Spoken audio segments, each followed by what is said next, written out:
reactions to any of the statements that have been made? Thanks again for a range of really, really good questions, and if I don't cover everything, please do come and speak to me in a few minutes' time. First question about the leak of cyber weapons, I think is a really, really good one. You're absolutely right. There's a few things that we need to sort of clarify with this, which is not to say that isn't a problem. One, cyber weapons represent a very, very small amount of what we talk about when we talk about cyber. Most of it is espionage, a lot of nuisance, a lot of other things. The war game scenario, if you remember the film, the 1983 film, where a young Matthew Broderick hacks into NORAD or the American Command and Control System and he starts World War II, is right at one end, and the most unlikely thing is much smaller. Which is not to say that this is important. There is also the point that unlike a nuclear weapon or a conventional weapon, when you use a cyber weapon, you send its blueprints as well, right? That piece of malware doesn't explode. It doesn't. The person who's been attacked will eventually be able to unpack that. So that does mean that they can learn from this as well if they've been attacked.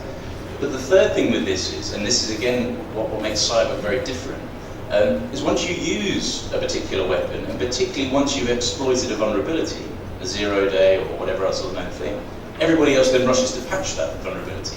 So parts of that weapon, let's say, much like a nuclear weapon, part could be warhead, part could be delivery vehicle. One of those two bits will now probably be patched. So it makes it very hard to make it reusable, which is not to say that you couldn't alter it and do it in other ways. So yes, you're absolutely right, this is a problem. What can countries do? Be more careful, try and secure it more. Perhaps don't pursue some of these technologies, but these are all, unlikely things to happen.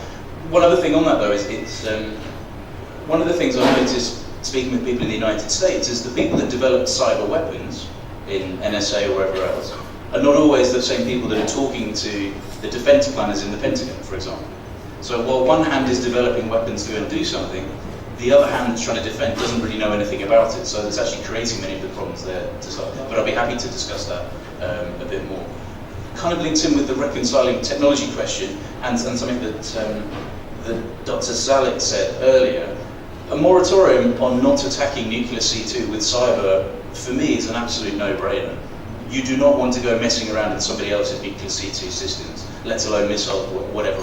So I think that if it's possible in any way, and of course verifying that will be very hard, but as a norm, I think it would just be, it strikes me as just an incredibly good idea. More broadly, reconciling some of the other technologies might be problematic. Arms control tends to happen when somebody has developed something and they want to give it away, which makes it expensive. There are examples where that isn't always the case, but it suggests that we may have to let some of this just emerge before we can stop it. I'm hoping there might be preemptive arms control moratorium, etc., but hopeful might be as far as I can go. More importantly, I think it's about establishing norms and how we can think about this and discuss it. And then lastly, and I've done this in reverse order, could nukes ever be made redundant through these technologies? Well, possibly. It's not inconceivable. The most likely way of getting to global nuclear zero to me is when something worse or more powerful comes along.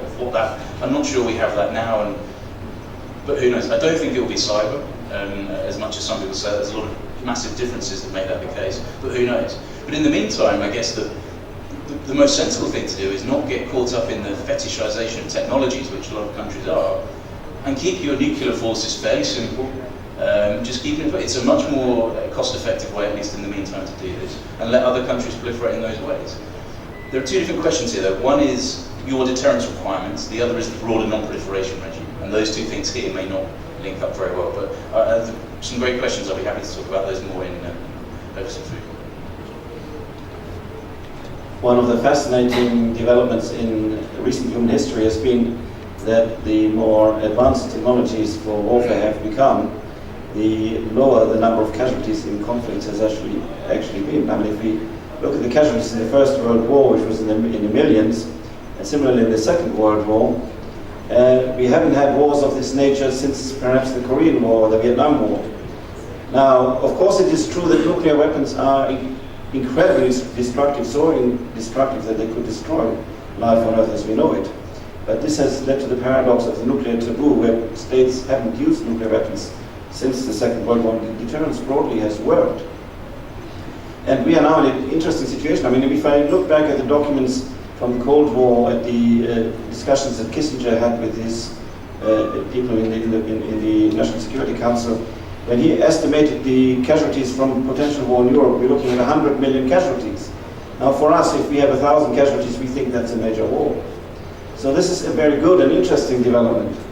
Now that doesn't, but that doesn't mean that there are new threats out there. I think one of the interesting things is that we have developed very strong norms against war. It used to be the case that war was a normal activity of states, and states would just engage in it for their national interest. Now we think that the use of military force is not appropriate for the promotion of the national interest and could be a crime. And we have observed that the level of conflict, armed conflict between states has actually been reduced very, very substantially, even though some areas of risk, such in South Asia, still exist. Now, with regard to cyber weapons and these new technologies, perhaps we are now breaching norms and haven't perhaps developed norms that can be verified and that can be policed in some way. And that perhaps is a really, really important task for the future. In terms of the comments that were made about keeping deterrence credible and so forth, I'm very much grateful for your comments. They're very interesting to me. And I think it's absolutely essential, of course, that that is the main purpose, and we should not think about nuclear warfighting or anything of that sort. But what I think is important in South Asia is that we really try to grapple and not use the presence of nuclear deterrence or nuclear weapons as an excuse not to deal with the more fundamental conflict between India and Pakistan. First of all, I would like to make a comment on the question which was asked by Anam about new technologies making old technologies redundant. And maybe she was speculating that maybe one day the nuclear weapons will also become redundant. But unfortunately, that's not the case. We have talked about the advanced conventional weapons, but despite that, both the United States and the Russians have been forced to develop more advanced nuclear weapons. The Americans are developing new standoff cruise missile, which is going to cost billions. So if these new conventional technologies could replace nuclear weapons, they wouldn't have had the need to spend so much of money on the modernization of their existing nuclear arsenals. The second issue which will remain questionable about the utility of advanced conventional weapons, because one, that they are very precise. Second, they are very fast, hypersonic weapons, so they can reach from one end of the world to the other within half an hour, and they are accurate and powerful weapons. But the point is that, does it give you an additional option to carry out a counter force strike against nuclear forces with a conventional weapon? How would it be received by the other side? Because a counter force strike will remain a counter force strike, whether conducted by advanced conventional weapons or nuclear weapons. So you can expect any response from the recipient of that strike. They might still retaliate with nuclear weapons. So that will remain questionable. I think I absolutely agree with the points which were made by Mr. Riaz Muhammad Khan. And unfortunately, the point is that we all talk about minimum deterrence and credible minimum deterrence, but we do not believe in that. Because the philosophy behind minimum deterrence is that you determine for yourself as to how many targets you really need to hit to hurt the other side badly. And then, irrespective of what they are doing, you should maintain that force size, make sure that they are survivable, and that is what you need. Because if you start comparing the number, then there is no end to you inevitably end into this nuclear arms racing. I always maintain that India probably may need 50 weapons to destroy Pakistan completely. If they make 500 or 5,000, why should I bother about it? They'll be wasting their own resources. The analogy I always give is like a goat. It only feels the pain once you're cutting its throat. After that, you make mince meat out of it or may make steaks. It won't happen. So if they want to destroy Pakistan 100 times over, we should not be worried. We should be concerned that if we need 50 weapons or 60 weapons or 100 weapons to hit the targets which really going to hurt India, well, we should be happy with that. And that is the only way we can avoid this kind of arms race and remain within our resource constraints. Thank you very much.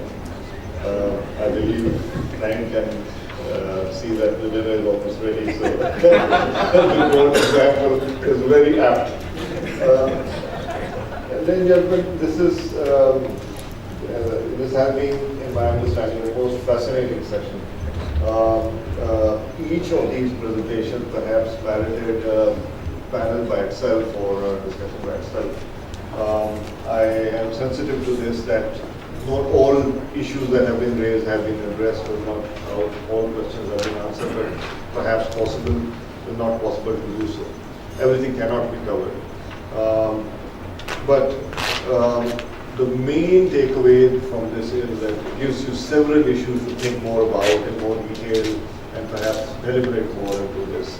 I don't want to be repetitive of so many aspects that have been said and covered, but to cherry pick and say a few things on this is you contextualize the South Asian situation within the legacy of mistrust and suspicion that India and Pakistan have traditionally had.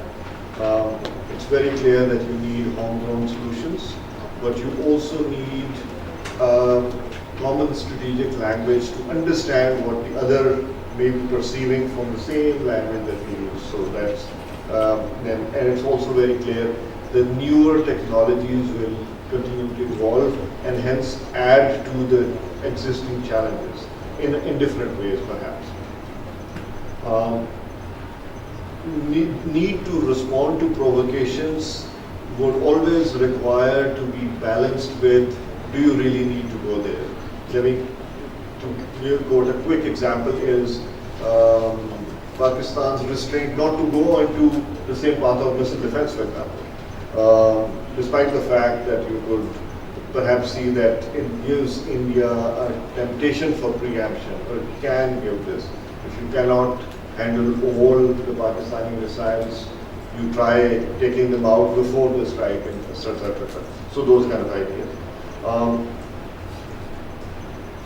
While the technologies are evolving, interim vulnerabilities that exist also, so that can be a challenge, but they also give you space for dialogue, and that can be seen as something which is positive, and one can think more about. The attention to development will meanwhile continue. We also should note that there's one big takeaway, that there's a wide gap between perceptions. Perhaps the perceptions that our colleagues from the Western world have about how this situation is and from how we perceive them, so there can be agreements or disagreements there. And also, to an extent, the perceptions that Indians have about Pakistan and Pakistanis have about India, and so what's the common line where you can. There is so much of discussion on cyber that one big takeaway perhaps would be that new norms need to be negotiated internationally as well. For example, if a massive cyber attack which cannot be clearly attributed to a state, how do you deal with it? The international law might be wanting in this area, and so where does that go? But I think if I was to just pick one idea, like good old breeder land that I mentioned, perhaps the main takeaway or one takeaway that you want to take is from all this discussion is, how do you create the synergy with technologies and policy, the doctrine and technology, and how do you cover that space is one area that each domain will have to deal with. There can be several things that can be said, but it's time to perhaps stop. Otherwise, the sponsor also has a gun against me, so that's one to use. I would just request you to join me in thanking this panel for this highly fascinating discussion.